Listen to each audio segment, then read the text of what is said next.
관절염에 쓰이는 600여 종의 천연물 중 과학적인 스크리닝을 통해 항염 및 항산화 효과가 높은 3가지 생약을 선별하여 새롭게 조합한 국내 천연물 신약 1호 조인스정.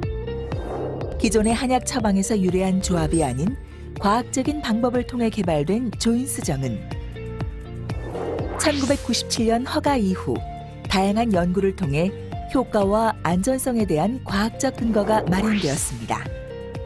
2002년 타임즈에 소개되고 여러 기술상을 수상하며 기술적으로 인정받은 국내 천연물 신약 1호 조인스정.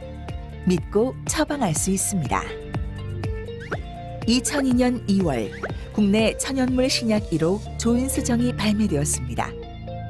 먼저 OA 환자를 대상으로 효과와 안전성 결과를 확인한 조인스정은 2008년 RA 적응증을 추가 획득하며 천연물 신약에 대한 우려를 불식시켰습니다. 많은 분들이 선택한 조인스. 효과로 전해지는 믿음입니다.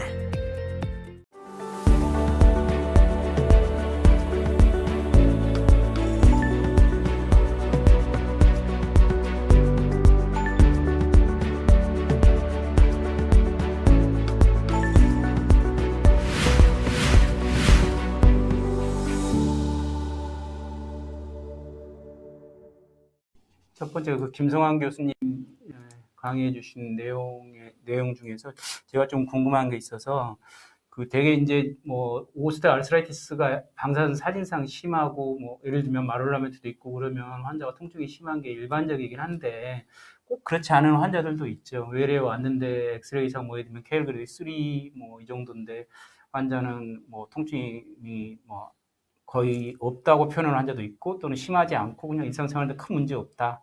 이렇게 얘기하는 환자들도 있는데 그런 경우에는 이제 교수님 말씀하신 어떤 그 페노타입에 꼭 어디에 뭐 속하는지 아니면 이제 그런 환자에서는 뭐 예를 들면 페인이 없으니 뭐 페인킬러를 쓰기도 그렇고 아니면 어떤 다른 어떤 약물이나 이런 걸 써서 오해 프로그레션에 뭐 예를 들면 뭐 개선할 수 있는 그런 약물들이 혹시라도 있는지 뭐 이런 얘기를 좀 여쭤보고 싶습니다. 예, 말씀 주신 내용이 아마 제가 드린 내용 중에 가장 많은 포션을 차지하고 있다는 이제 미니멀 조인트 디지즈의 이제 포션이 될 것 같고요. 저 아까 발표 중에도 말씀드렸듯이 저자들이 이제 조사한 것들 중에서도 거의 20에서 47% 정도 뭐 많게 이야기하면 반 정도의 환자가 거기에 속한다. 인플라마토리 디지즈인 것처럼 많이 저희가 강조를 했지만 실제로 류마토이드 아트라이티스 환자와 다르게 많은 그러니까 안티인플라마토리 에이전트 치료가 효과가 없었던 이유 중에 하나가 아마 그 이유라고 다들 이제 생각하는 것 같습니다. 교수님 말씀 주신 환자도 이제 그런 부류로 생각이 되고요. 아쉽게도 현재는 뭐 드모어드라고 하는 디지즈를 모디파잉 할 수 있는 드럭이 현재 아직까지 없는 상태에서 결론적으로는 페인과 펑션을 우리가 주로 한다면 그런 환자들이 이제 non operative treatment, 즉 non pharmacologic treatment 환자들의 대상이 될 것 같고요. 액티비티 모디피케이션이라든지 머슬 스트렝스닝 등 그런 치료가 이제 메인이 돼야 되는 환자군이 아닌가 생각하고 추후에 이제 드모어드 계통 즉 카틀리지 디그라데이션이라든지 다른 부분들을 개선시킬 수 있는 약제가 나온다면 그런 게 대상이 될 수 있겠습니다. 네, 감사합니다. 그런 맥락에서 또 여쭤보고 싶은 게 요즘 뭐 스템셀 트리트먼트는 이제 카틀리지 쪽에 많이 시도되고 있고 실제 우리나라에서 뭐 쓰고도 있고 그다음에 요즘 엑소솜이라고 뭐 그런 또 접근도 많이 외과 쪽이나 이런 데 보면 굉장히 많더라고요. 그래서 혹시 이런 퇴행성 관절염에도 그런 스템셀이나 또는 엑소솜에 관련된 연구나 또는 트렌드 이런 걸 좀 소개해 주셨으면 합니다. 네, 말씀 주신 대로 사실 제 발표에서는 빼긴 했습니다만 스템셀 치료라든지 인젝션 치료 또는 실험적으로 행해지고 있는 뭐 엑소솜 치료 등도 사실 대두되고 있는 게 사실입니다. 해당 치료를 페노타입 또는 아까 말씀드린 몰리큘러 엔도타입으로 설명하기에는 여러 군데 걸쳐 있는 게 사실이죠. 저희가 이런 페노타입이나 엔도타입을 정하려고 하는 이유가 셀렉티브 파퓰레이션을 구하려고 하는 건데요. 아직 스템셀 치료와 엑소솜 치료들은 말 그대로 좀 브로드하게 영향을 주는 게 많고 물론 그 실제 안에서는 그게 카틀리지 스페시픽이니 사이노비움 스페시픽이니 또는 본 턴오버 레이트에 영향을 주는 게 있을 것이라면 아직까지는 브로드하게 영향 주는 걸로 칵테일 치료처럼 이제 생각하시는 게 맞을 것 같고요. 그래서 그거는 이런 저희가 이제 분류로 나누는 거와는 조금 별개의 문제인 것 같긴 합니다. 그래서 그 자체가 실험적으로 시행되고 있으니까 아마 결국에는 저희가 진행하다 보면 패스 메커니즘이라고 그러죠. 아까 정확한 엔도타입을 찾게 될 거고 좋은 환자들의 셀렉션을 결국은 해야지 그 치료도 이펙티브니스를 저희가 좀 더 제대로 이해할 수 있을 것 같습니다. 현재같이 저희가 셀렉션 없이 모든 OA 환자들에게 다 치료하다 보니까 오히려 임상시험 결과들이 의미 없음 이렇게 나오는 경우가 많은데 결국 지금 아까 말씀드린 제가 드린 내용의 대부분이 그런 의미 없음 결과를 어떻게 좀 의미 있게 바꿔보려고 하는 노력들이라고 생각합니다. 네, 이런 페노타입이나 이런 데 대한 연구가 많이 진행되고 있는 걸로 알고 있고, 그 엑소좀 좀 우리 생소하니까 그냥 정형외과 의사가 이해하기 쉽게 좀 간략하게 좀 설명을 해주시면. 뭐 엑소좀 뭐 저도 뭐 전문가는 아닙니다만은 사실 셀에서 셀에서 내는 나노 사이즈에 이제 나오는 파티클들을 이제 엑소점이라고 흔히 부르는데 뭐 150 나노 미만 정도를 엑소점이라고 따로 부르는 것 같습니다. 그 안에는 다양한 뭐 몰레큘도 있겠고 사이토카인도 있겠고 그 다음에 프로틴, 아미노애시드 계통 같은 것들이 다양하게 다 들어있어서 거기서 나오는 물질들을 셀렉션하거나 지금 소팅하거나 아니면 나오는 것 전체를 칵테일처럼 이제 치료한다고 보면 되겠고요. 즉 셀 엑스데이트에서 조금 더 셀렉션해서 좀 더 작은 사이즈들을 셀렉션한 머티리얼이라고 보시면 될 것 같습니다. 예, 채팅창에 올라온 질문인데요. AIA, 아로마테즈 이니비터 알스랄자의 경우 김성환 교수님께서 말씀해 주신 오스테오알스라이티스의 여러 페노타입 중 오스테오포로틱, 인플라마토리 타입 등이 혼합되어 있는 경우라고 볼 수 있겠는지요? 이를 감안하면 어떤 치료 약물을 권유할 수 있겠는지요?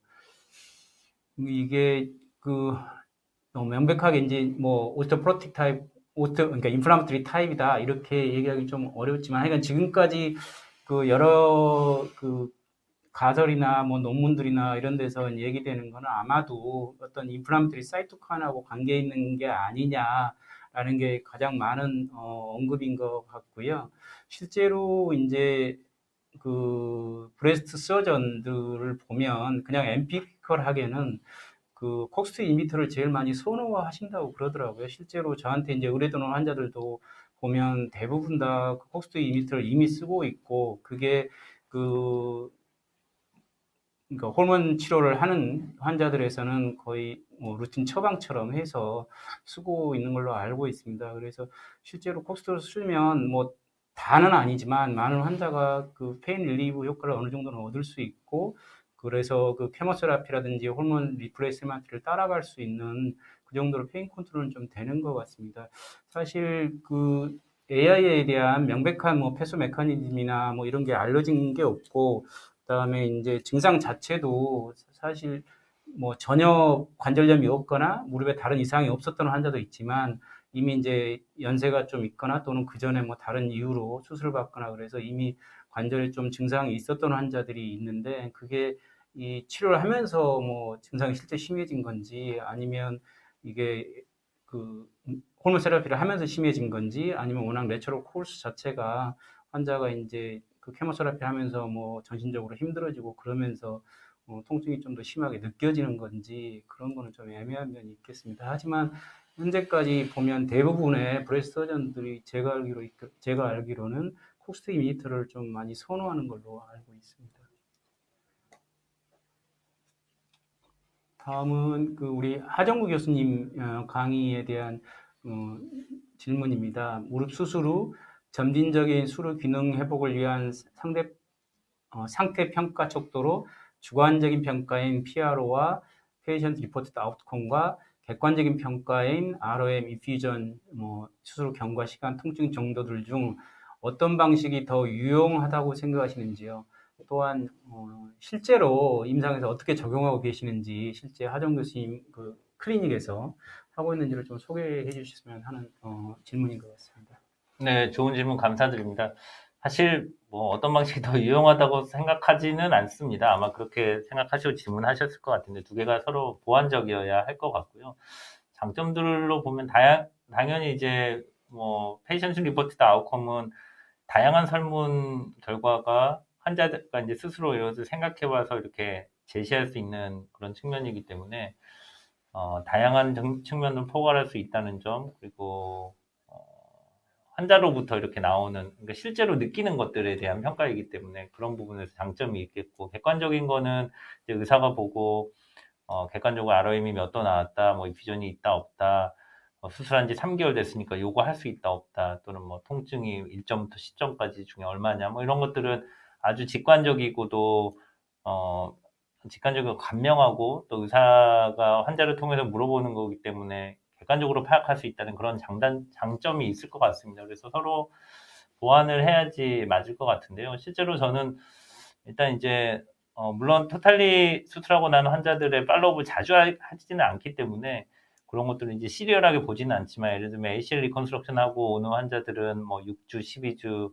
24주 이렇게 보면서 시리얼하게 패션 리포티드 아웃컴을 쭉 비교해보고, 요 문항은 이때는 어땠는데 이때는 어떻다, 이런 각각의 문항에 비해서 좀 비교해보면 환자하고 커뮤니케이션한테 좀 도움이 되는 것 같고요. 또 한편으로는 그래도 강력한 거는 수술한 지 몇 개월 됐다, 이제 수술한 지 3개월 됐으니까 좀 뛰어보시죠, 뭐 이런 거 얘기할 때 환자들에게 IKDC 점수 70점 되셨으니까 뛰어보십시오 라고는 하기는 좀 힘들지 않습니까? 그래서 그런 점에서 수술한 지 몇 개월 됐다, 이런 거, 또는 뭐 ROM 다 나오니까 이제는 뭐 해보시죠, 뭐 이렇게 하기에는 환자랑 커뮤니케이션 하기 또 그런 면에서는 좋은 점도 있는 것 같고요. 그래서 두 개를 적절하게 잘 사용하는 게 좋을 것 같습니다.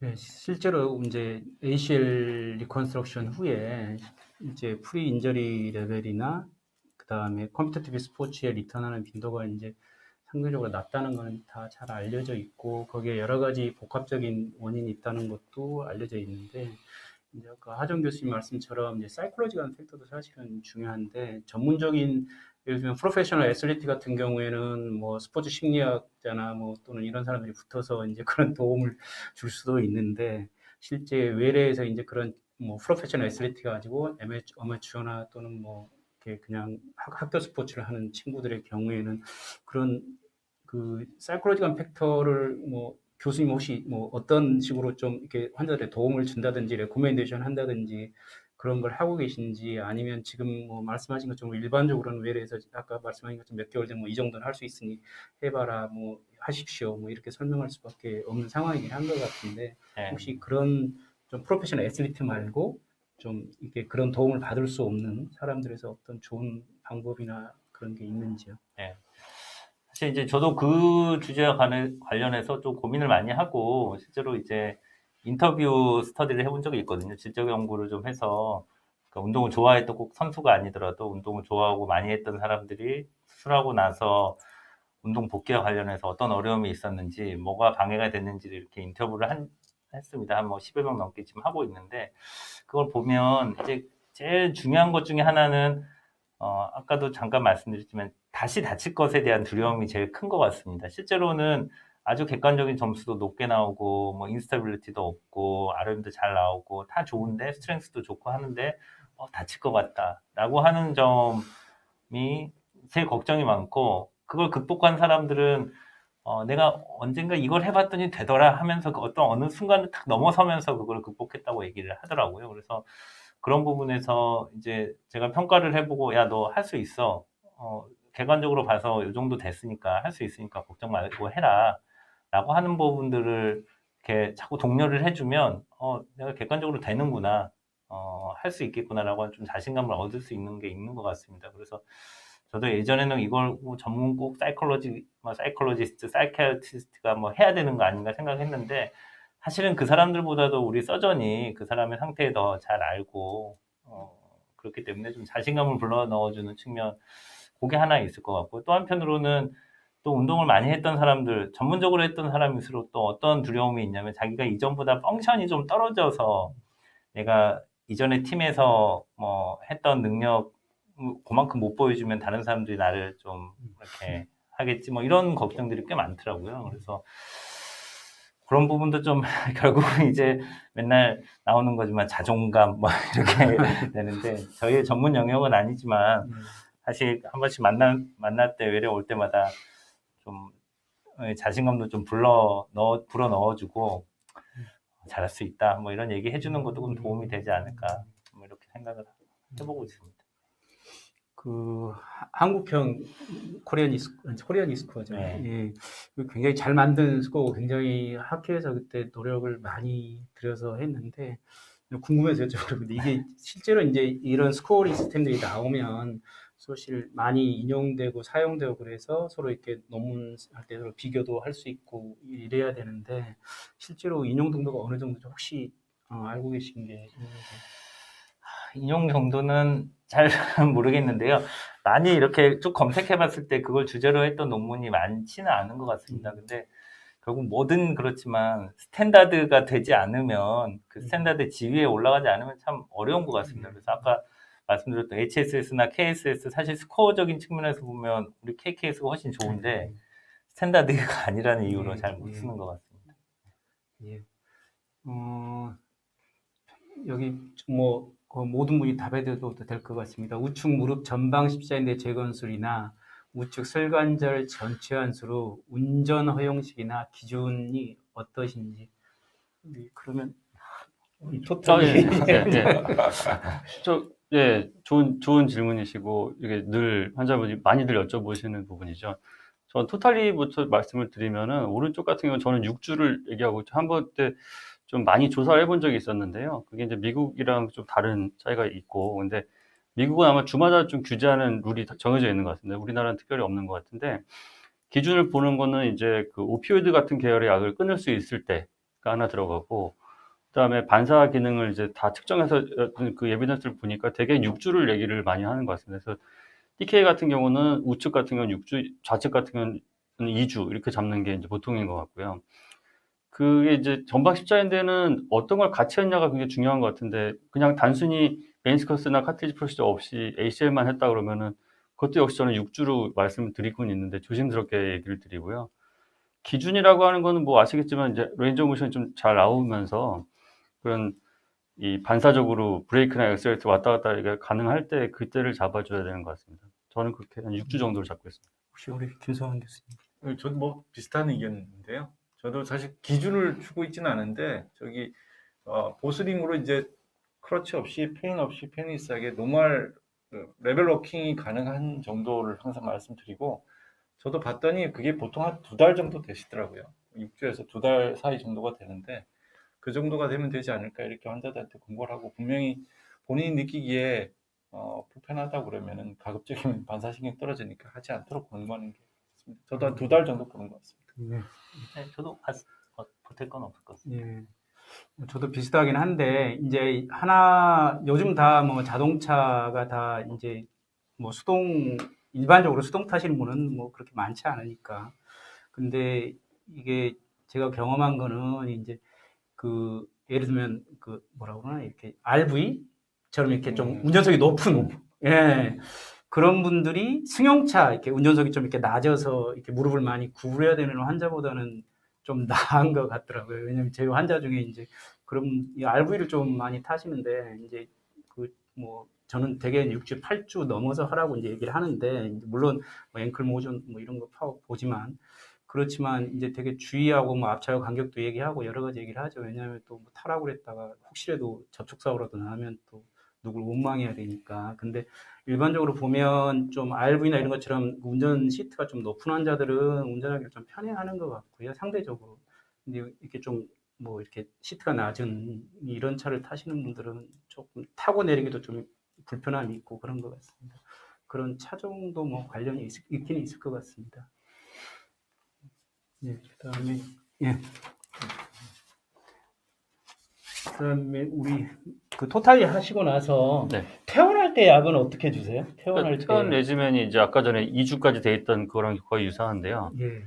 그러니까 제가 보통 입원 기간들이 다 기간마다 상이하실 것 같은데 예. 저희 같은 경우는 한 일주일 정도 전후에서 이제 퇴원하시게 되는데 앞서 말씀드렸던 그런 레지멘 비슷합니다. 그러니까 입원 기간 중에 오피오이드나 뉴시타를 올릴 정도로 페인풀 하셨던 분들은 그걸 유지하면서 그러니까 6주까지 동일한 약을 드리는데요. 그러니까 그게 필요했던 분들은 타진과 뉴신타 그리고 리리카와 셀리브렉스 정도를 이렇게 혼합해서 드리는 거고 계실 때도 굉장히 잘 계셨던 분들은 그냥 울트라셀 정도로 해서 퇴원하시는 편입니다. 덱사메타손을 IV 쓰시는데 네. 이제 혹시 그 뭐 당뇨가 조금 심한 환자나 네. 이런 환자는 혹시 좀 바꾸는지 아니면 좀 어떤 고려가 있으신지. 예, 좋은 지적이십니다. 그 항상 문제가 많이 되고요. 예. 당뇨 환자한테 IV, 그 덱사메타손 IV 3일 정도 주면 완전히 엉망이 돼버리거든요. 그래서 저희는 내분비내과 선생님들이 잘 케어를 해주시고 계신데, 이제 인슐린을 그때는, 그러니까 A1C가 좀 많이 컨트롤 안 됐던 분들, 프리오브로 봐서 그랬던 분들은 인슐린 레지멘을 좀 달리, 알버타 레지멘 같은 걸 좀 써주시고요.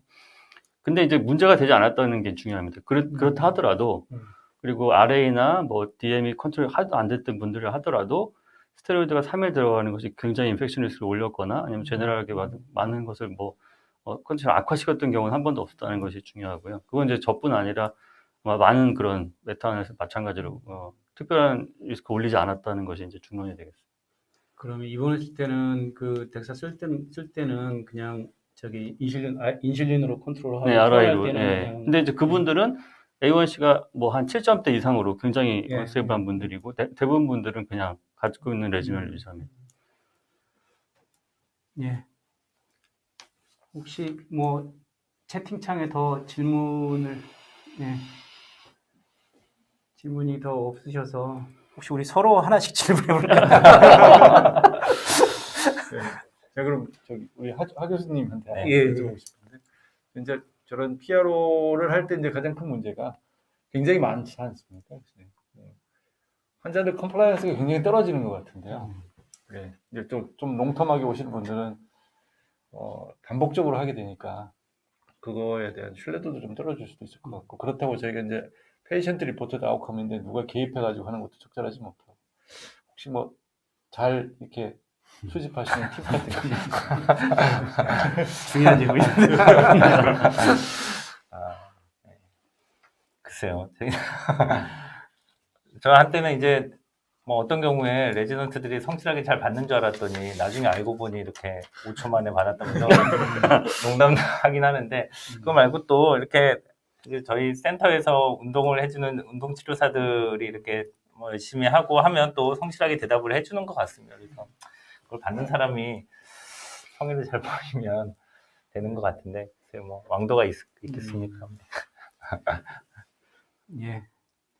뭐 여러 가지 질문을 많이 했고 토론도 많이 한 것 같습니다. 그리고 사실 임상에서 이렇게 좀 그 프랙티컬하게 접할 수 있는 문제들을 얘기해 주신 것 같고요. 오늘 이렇게 강해 주신 선생님께 감사드리고, 오늘 참여해 주신 여러 가지 인터넷으로 참여해 주신 분들께도 감사드립니다.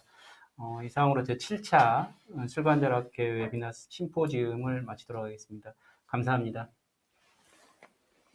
관절염에 쓰이는 600여 종의 천연물 중 과학적인 스크리닝을 통해 항염 및 항산화 효과가 높은 3가지 생약을 선별하여 새롭게 조합한 국내 천연물 신약 1호 조인스정.